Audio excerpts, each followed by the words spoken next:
دیا ہوا دین رسول اللہ صلی اللہ علیہ وآلہ وسلم کا نظام فکر ہے کہ جو پوری انسانیت کے لیے ہے، اس کے پیچھے ایک پیغام ہے۔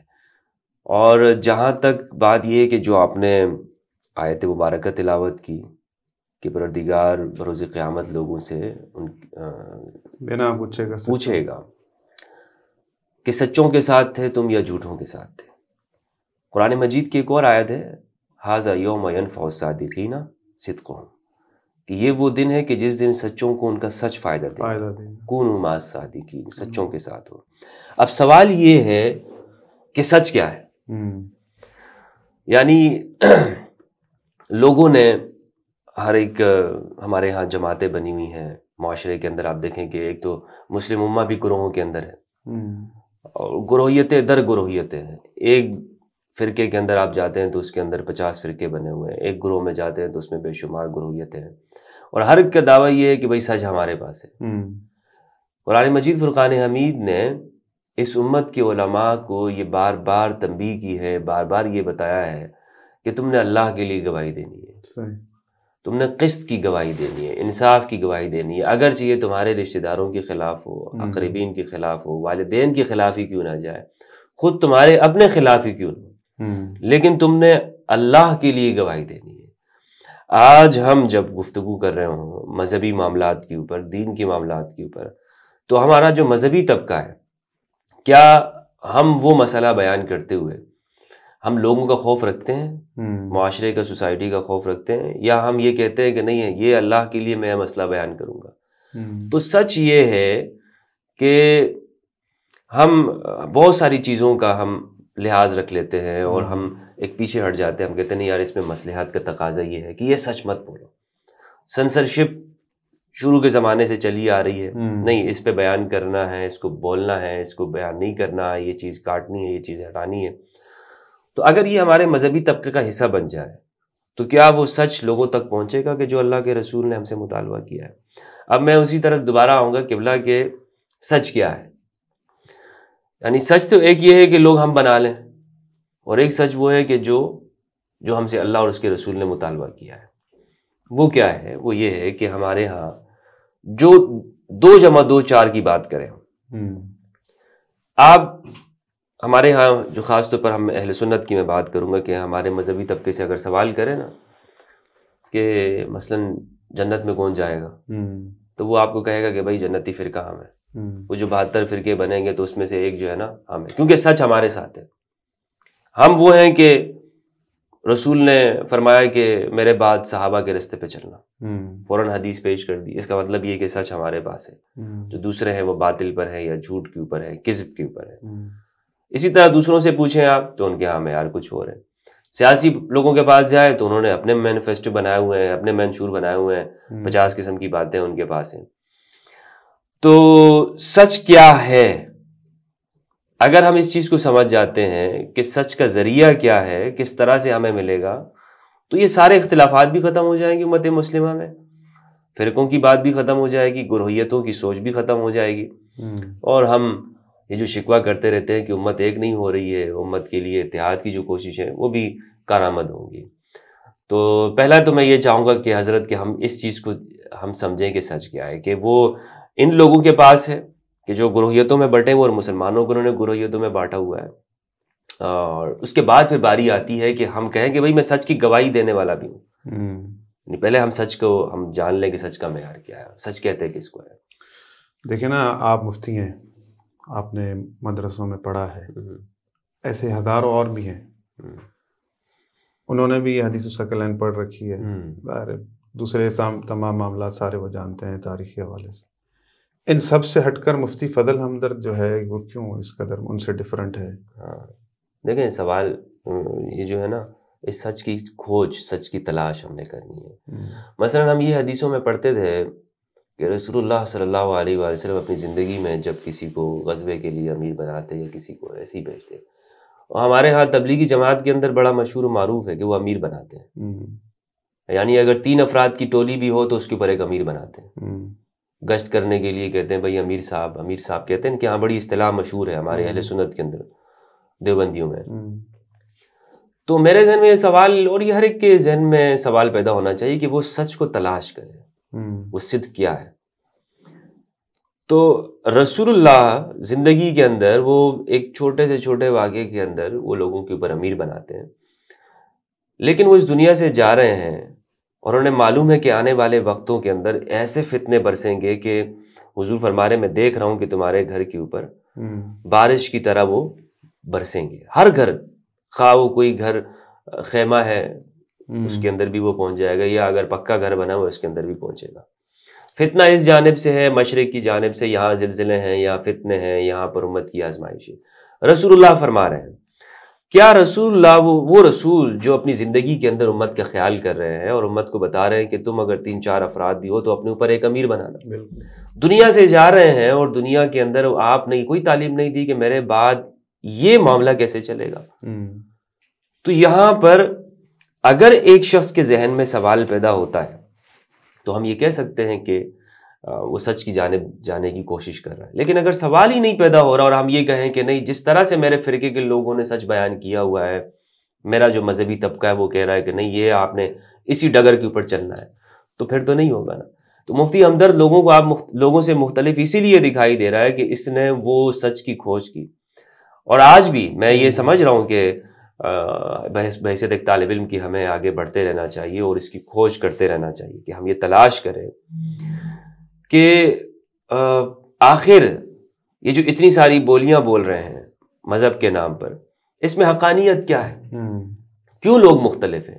یعنی اب سوال یہ دیکھیں نا آپ حضرت کے، لوگ بات کرتے ہیں کہ بھائی آپ وہ پرانے مسائل پہ ڈسکشن کر رہے ہیں، وہ پرانے زمانے کی، وہ تو ہو گئی ہے نا، علی اور معاویہ کا مسئلہ تھا، ہو گیا، ختم ہو گیا، میری زندگی کا اس سے کیا تعلق ہے. تو اب جب یہ لوگ کہتے ہیں نا کہ ہمارا اس سے کیا تعلق ہے، مجھے بہت حیرت ہوتی ہے. مجھے حیرت اس لیے ہوتی ہے کہ ہمارے اتنی ڈویژن موجود ہے، اتنی تقسیم موجود ہے، مسجدیں ہم نے تقسیم کی ہوئی ہیں، ہم نے اپنا پورا سلیبس تقسیم کیا ہوا ہے، آج ملانے کو ہم تیار نہیں ہے. پھر آپ ہم سے کہتے ہیں کہ بھائی پرانے مسائل کو ڈسکس نہ کرو. بھائی یہ اس کو جڑ تک تو جانا ہے نا. تو اللہ رب العالمین نے جو یہ انبیاء کے قصے سنائے، حضرت یوسف کا، ان کے بھائیوں کا، یا گزشتہ انبیاء کا، اس کا ہدف آخر پر کیا تھا؟ ہاں یہی تو تھا، وَذَكِّرْهُمْ بِأَيَّامِ اللَّهِ، کہ آپ انہیں ایام اللہ یاد دلائیں، عبرت فَاعْتَبِرُوا یا اولی الابصار، اے اولی الابصار، یعنی جو آنکھوں سے دیکھنے والے ہیں، جو دل سے دیکھنے والے ہیں، جو وزڈم رکھتے ہیں، شعور رکھتے ہیں، انہیں اپنی سوسائٹی کا جائزہ لیں گے کہ ہم کیا انہی کے جو پچھلی جو اقوام ہیں ان کے مطابق تو کہیں ہم ان کی ڈگر پہ نہیں جا رہے کہ ان کے اوپر عذاب آ گیا. یا اگر کسی قوم کو انعام ملا ہے تو ہم دیکھیں گے کہ بھائی کن کوالٹیز کی بنیاد کے اوپر وہ انعام یافتہ طبقات میں شمار ہوا ہے، تاکہ ہم بھی اسی راستے پہ چل کر انعام یافتہ میں ہمارا شمار ہونا. تو حضرت مجھے حیرت یہ اس لیے ہوتی ہے کہ ہمارے ہاں اتنی تقسیم موجود ہے، لیکن اس کے باوجود ہمارے ہاں جو مذہبی طبقہ ہے وہ آپ کو کہتا ہے نہیں، ان مسائل کو ڈسکس مت کرو. حالانکہ اس امت کے جو مسائل کا جو حل ہے نا وہ وہیں پہ پڑا ہوا ہے، وہ اسی جگہ پر ہے. اگر ہم اس کو حل نہیں کریں گے تو وہ جو 2 + 2 4 کے بجائے وہ پہلا جواب اگر 5 ملا ہے تو پھر 2 پھر 7 ہوگا، پھر 2 9 ہوگا، پھر 2 11 ہوگا، وہ پھر جواب ہمیں صحیح نہیں ملے گا. تو اس لیے وہاں پر کیا ہے، وہ جو مسائل ہیں، جو اختلافی مسائل ہیں، جسے ہم کہتے ہیں نہیں آپ اس پہ بات مت کرو، اگر کوئی بات کرتا ہے تو وہ کہتے ہیں بھائی یہ تو فرقے واریت کی بات آپ کر رہے ہیں. تو میں اسی لیے ان چیزوں کو بہت اوپن کرنے کا حامی ہوں کہ ہمارے نوجوانوں کے سامنے یہ ساری چیزیں آپ بالکل واضح طور پر رکھتے کہ بھائی یہ واقعات ہوئے تھے، رسول اللہ کی وصیت یہ ہے، رسول اللہ نے یہ ارشاد فرمایا، یہاں پہ فلاں کا کریکٹر اس میں یہ رہا، فلاں کا کردار یہ رہا. اب وہ ایک عام آدمی کا فیصلہ ہے کہ وہ اس میں کس راستے کو اپنانا چاہتا ہے. لیکن یہ تمام چیزیں ایسے احترام کے ساتھ اور ایسے انداز کے ساتھ ہونی چاہیے کہ آپ دوسرے کے جو خیالات ہیں، احساسات ہیں، اس کا ہم سامنے اس کو رکھیں. یہ زمانہ ایسا ہے، آج کل دلیل کا دور ہے، آپ کو پتہ ہے. آپ کی دلیل مضبوط ہے تو آپ چل پائیں گے، آپ کے پاس دلیل نہیں ہے تو میرا خیال ہے چلنا مشکل ہے. تو جب ہم دیکھتے ہیں اللہ رب العالمین قرآن میں کہتا ہے کہ جب تمہارا موت کا وقت قریب آئے تو وصیت کرو فوراً، اور پورے کے پورے چیپٹر لکھے ہوئے ہیں کتابوں کے اندر کہ رسول اللہ کا فرمان ہے کہ جو بھی بغیر وصیت کے دنیا سے جائے گا وہ جاہلیت کی موت مر گیا. تو جہاں اللہ رب العالمین امر فرما رہا ہے اپنے رسول کو، یعنی تمام لوگوں کو، کہ